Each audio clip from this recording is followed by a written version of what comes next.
Look forward to seeing that. You mentioned Luka. Luka has changed the series against the Phoenix Suns almost single-handedly, had himself a game. The thing I like about Luka is that he's an equal opportunity employer. And he purposely looks at, I saw him do this, and it's hilarious. I did this because he's not fast. No. Right? So when you're not fast, guess what you have to do? Your mind has to be a computer of who's in front of me. Okay, Aiden's in front of me. He can slide this way, can't slide that way. Bridges is in front of me. I can go to the post. Campaign's on me. I can go to the post. CP3's on me. I can face up and or go to the post. And so you know what I'm going to do to send a message? When y'all put Cam Johnson on me, because he's even bigger and more athletic, I'm going to post him too. Mm-hmm. When y'all put Cam Crowder on me, because he's bigger and stronger, I'm going to post him too. So you know what's the problem for the Phoenix Suns? Usually they have a guy that you can put on the other team's opposing perimeter guy and slow him down. Mm-hmm. You can't do that with Luka. And of course, the three-point shooting of the Mavs was extraordinary in the first half. Yeah, because Luka didn't even have a crazy game, but it was just everyone was knocking down threes. But look at it like a fight, though. So what ends up happening is Luka becomes the centerpiece, and that is the thing that allows you to get the drawing kicks, the dribble drives. That's the thing that Kleber and Finney Smith get the feed off of. Jalen Brunson, Spencer Dinwiddie started to make shots. Your guy Bertans started to make shots. And before you know it, everybody feeling themselves. Why Bertans got to be my guy? Bertans is not my guy. He is your guy. Bertans is not my guy. Okay, gotcha. Bertans is not my guy. Don't put that on me. Don't put that on me. He's balling yesterday. Why Bertans got to be my guy all of a sudden? No one else is my guy. Once we get to Bertans, your man. Now he's my guy. That's your man. Because you was criticizing the fact that he got an $80 million deal with Washington, that he came to the Mavs and ain't did nothing. Yes. And so I saw him catch and shoot instantly yesterday. And Don't do anything else. Bucket. And they literally shot them down and made this a long series. One of the stories from this game, obviously, is the fouls called against Chris Paul.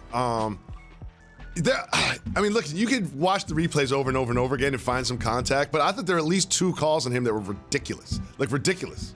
So I got to tell everybody something. Like, the officials were staring at CP yesterday. Luka was on the verge of having the same game CP had.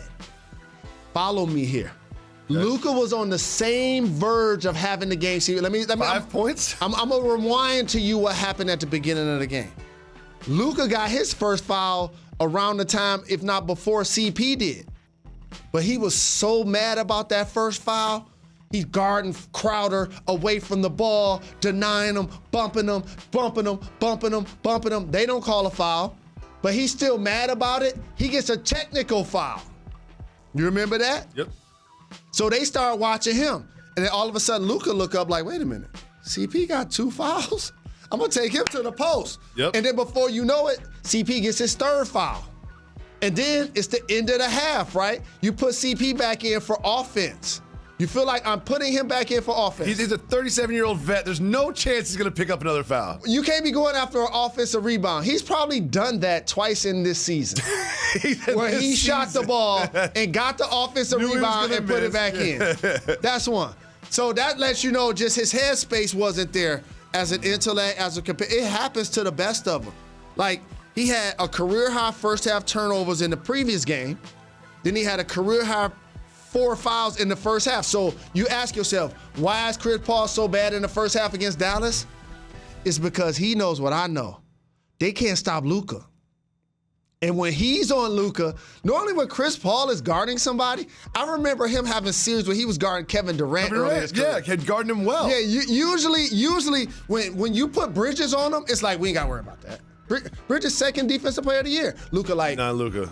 Luka ain't worried about nothing. Not Luka. And so that, to me, I think is something, along with Reggie Bullock, I got to say his name into the atmosphere. Making threes, picking up 94 feet. Bullock has done guarding Chris Paul. Former great Hall of Fame caliber Detroit Piston. Former New York Knick as well. Reggie Bullock. Jalen Rose, you talked.